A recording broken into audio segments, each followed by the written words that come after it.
Église de Dieu et saints qui se retrouvent partout ailleurs dans le monde. Bienvenue à notre série d'enseignements du leadership chrétien où nous sommes en train de décortiquer ensemble un leader dans le sens du christianisme et qu'est-ce que la parole de Dieu nous donne comme conseil parmi tant d'explications auxquelles vous êtes exposés par rapport à différents dons, différentes manifestations et différents serviteurs de Dieu. Nous venons juste corroborer à ce qui existe déjà et vous dire dorénavant que nous sommes dans la joie parce que la parole de Dieu nous dit qu'il est capable que nous soyons ignorants dans beaucoup de choses, mais pour ce qui concerne le don de Dieu, que nous ne puissions pas être ignorants. Et nous retrouvons qu'une portion de leadership ou une partie importante de leadership se fait dans le don, le ministère dans lequel la personne a été appelée. C'est ainsi que nous sommes en train de parler de dons et de ministères par rapport au leadership et nous allons essayer de finaliser notre message avec le leadership par rapport à tous ces compartiments que Dieu nous offre. Nous sommes dans la première épître de Paul à l'église de Corinthe, à son chapitre 12, le verset 28, la Bible déclare: et Dieu a établi dans l'église, premièrement, des apôtres, secondement, des prophètes, troisièmement, des docteurs, et ensuite, ceux qui ont le don de miracle, puis ceux qui ont le don de guérir, puis ceux qui ont le don de secourir, puis ceux qui ont le don de gouverner, puis ceux qui parlent diverses langues. Et la Bible pose comme question à son verset 29, sont-ils tous apôtres? La réponse est non. Sont-ils tous prophètes? La réponse est non. Sont-ils tous docteurs? La réponse est non. Ont-ils tous le don de miracle? La réponse est non. Ont-ils tous le don de guérison? La réponse est non. Tous parlent-ils en langue? La réponse est non. Tous interprètent-ils? La réponse est non. Et la Bible déclare: aspirez au don le meilleur. La Bible dit dans l'église de Dieu, premièrement, les apôtres. Chers frères et sœurs, le plan de Dieu, la hiérarchie de Dieu est très importante par rapport à notre. Nous pouvons ne pas faire attention ou nous pouvons ne pas mettre de l'importance, mais c'est très important qu'à Dieu y mette l'importance. Il dit, pour ce qui est du royaume, vous pouvez prendre comme bon vous semble, mais pour ce qui est de l'Église, de son Église, les premiers piliers sont constitués par les apôtres. Et un apôtre signifie tout simplement un envoyé de Dieu. Ceux à qui il a donné la commission et la mission de partir partout ailleurs dans le monde et de faire de toutes les nations les disciples. Il en a pris 12, l'un l'a trahi, et après sa mort, un vote a été fait, le sort est tombé, et le nombre de 12 qui représentaient les 12 tribus d'Israël était complété. Et la mission avait commencé. Il les avait dit, commencez par Jérusalem, la Judée et la Samarie, et aller aux extrémités. Et la mission avait commencé. La Bible déclare que deuxièmement dans l'église, il a mis les prophètes. Les prophètes, ce sont ceux qui répètent la parole de Dieu, ceux qui nous disent ce que Dieu dit.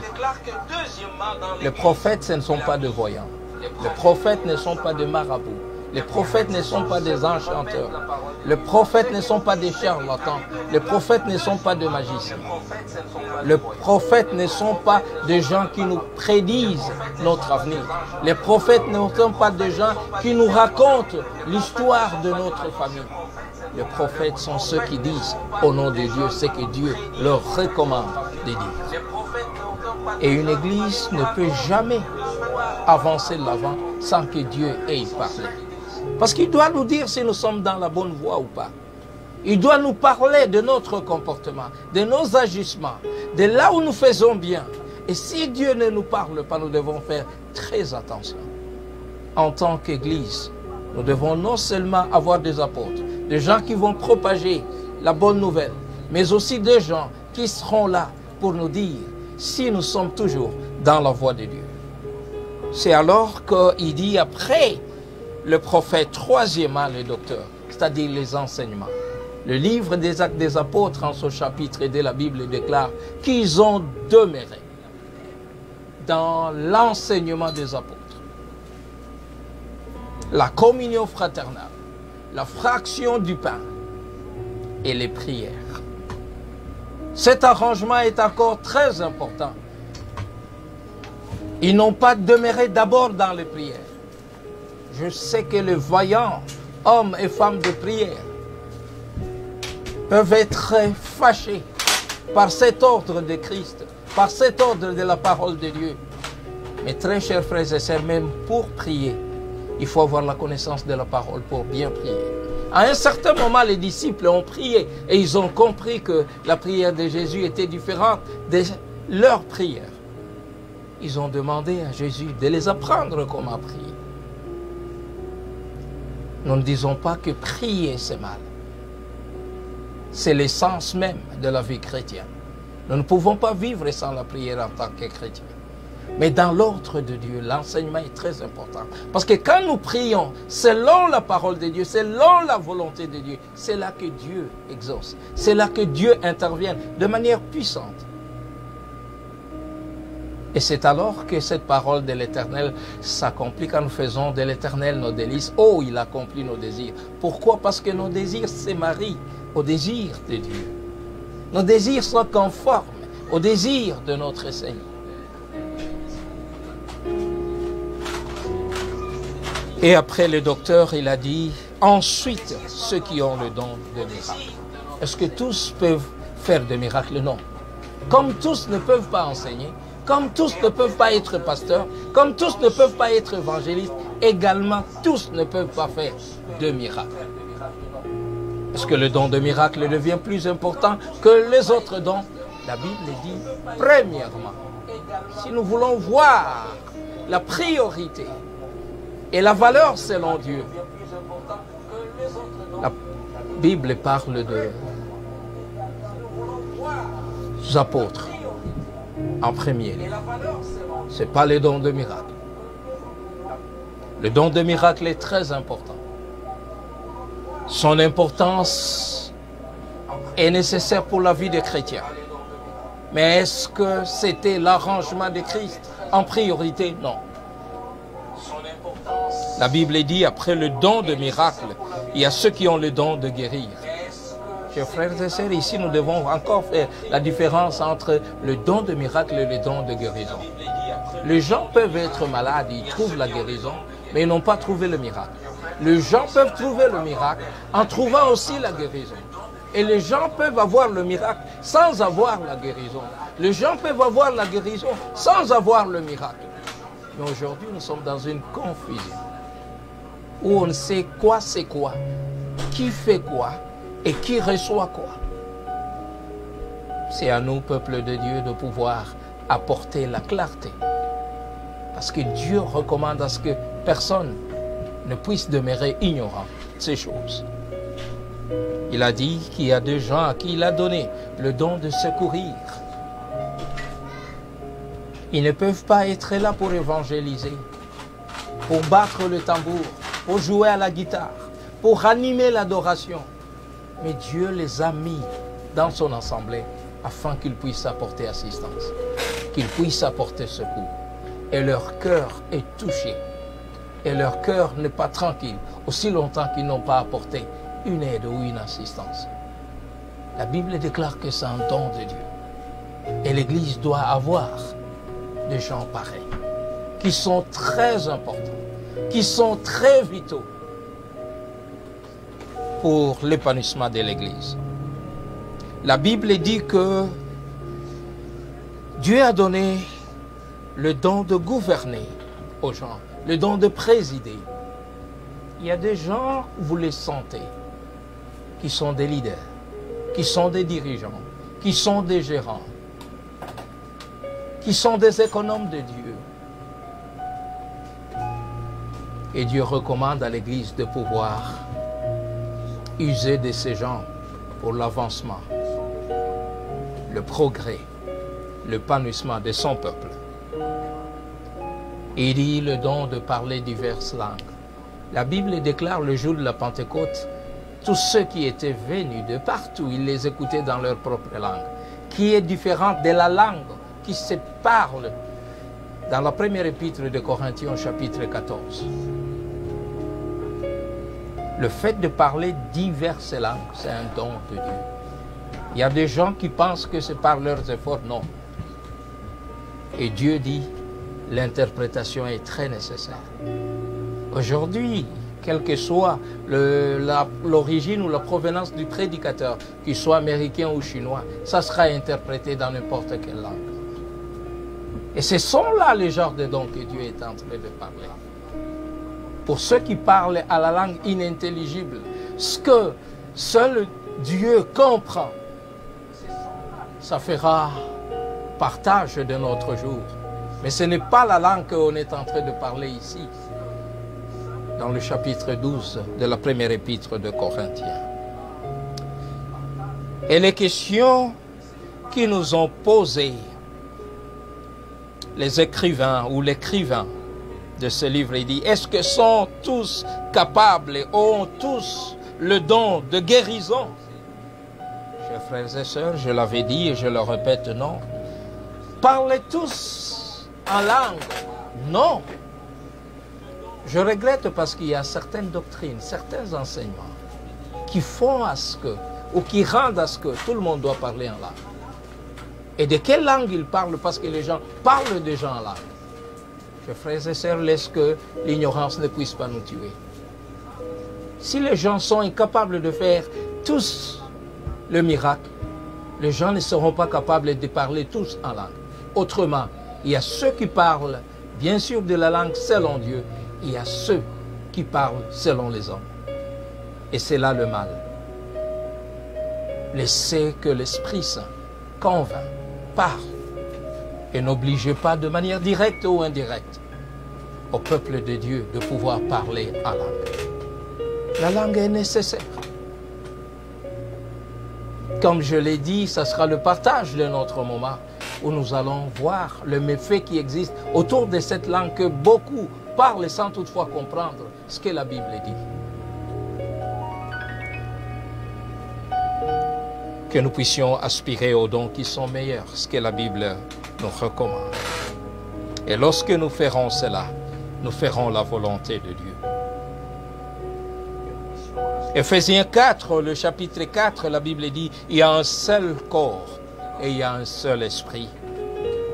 Vous avez été aussi appelés à une seule espérance et à une seule vocation. Nous avons une seule foi, un seul baptême. Un seul Dieu et Père de tous, qui est au-dessus de tous et parmi tous, mais aussi en tous. Alors que chacun, selon la grâce qui nous a été donnée et selon la mesure du don du Christ, puisse exercer le don. Car celui qui est monté en haut, il a amené aussi les captifs et il a fait des dons aux hommes. Celui qui est monté, c'est le même qui est descendu. Et aujourd'hui, il est assis à la droite du Dieu le Père. La Bible déclare qu'il a fait les uns comme apôtres, les autres comme prophètes, les autres comme évangélistes, les autres comme pasteurs et les autres comme docteurs. Pour quel but?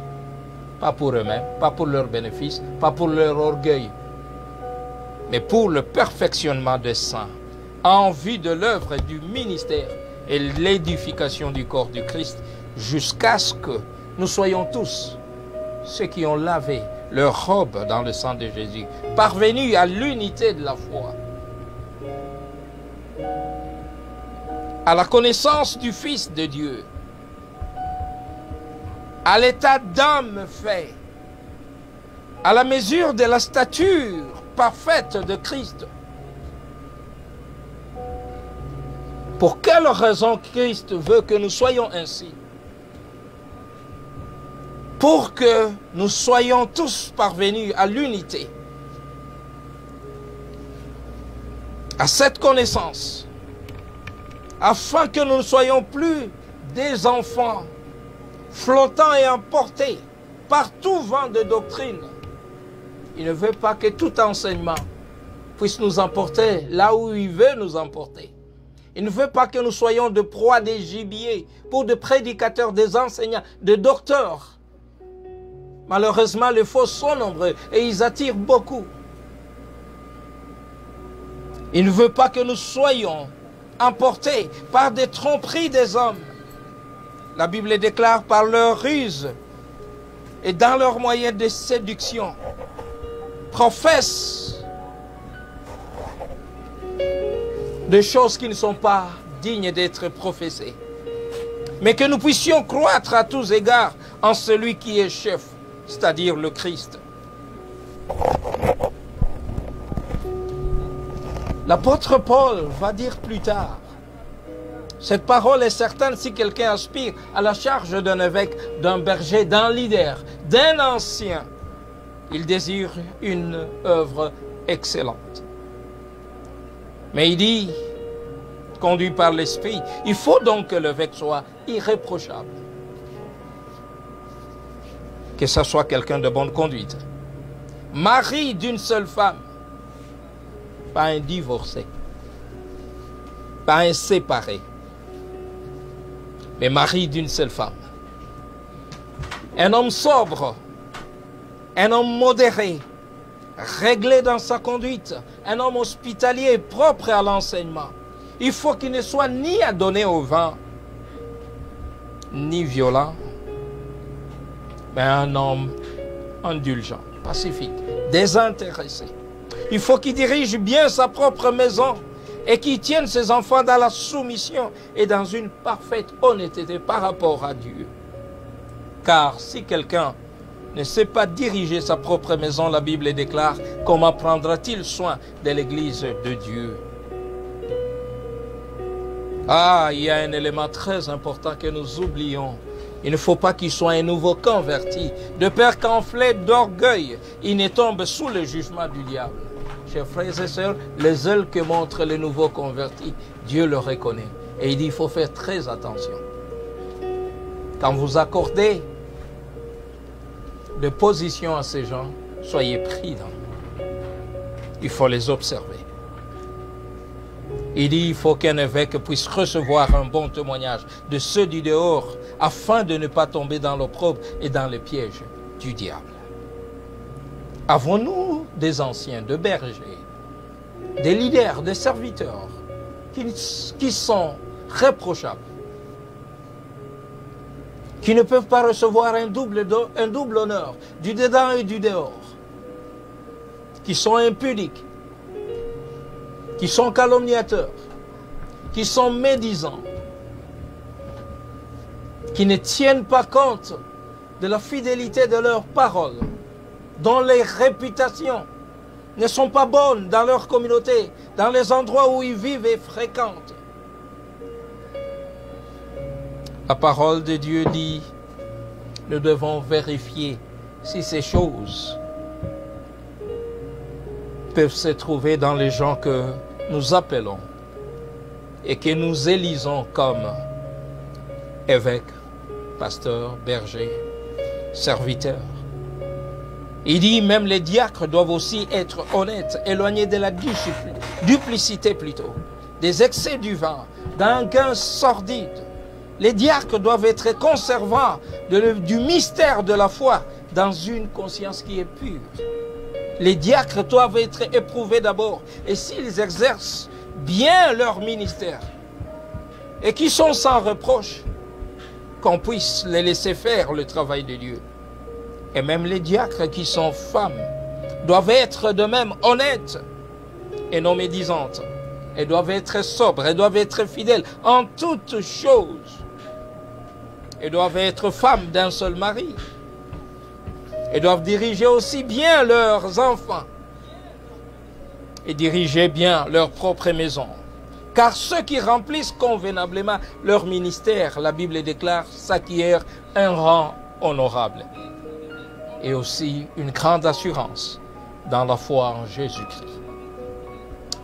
Paul ajoute en disant à Timothée, « Je t'écris ces choses avec l'espérance d'aller bientôt vers toi, mais afin que tu saches, si je tarde, comment il faut se conduire dans l'église de Dieu qui est l'église du Dieu vivant, la colonne et l'appui de la vérité. » Il n'est plus avec nous physiquement, Paul, mais son esprit, par le Saint-Esprit, nous parle. Même quand Dieu n'est pas présent, même quand les 12 ne sont plus présents physiquement, la parole de Dieu reste inchangée. Que Dieu nous aide dans notre tâche de leader, de berger, d'ancien, de diacre, d'administrateur, de gérant la parole de Dieu.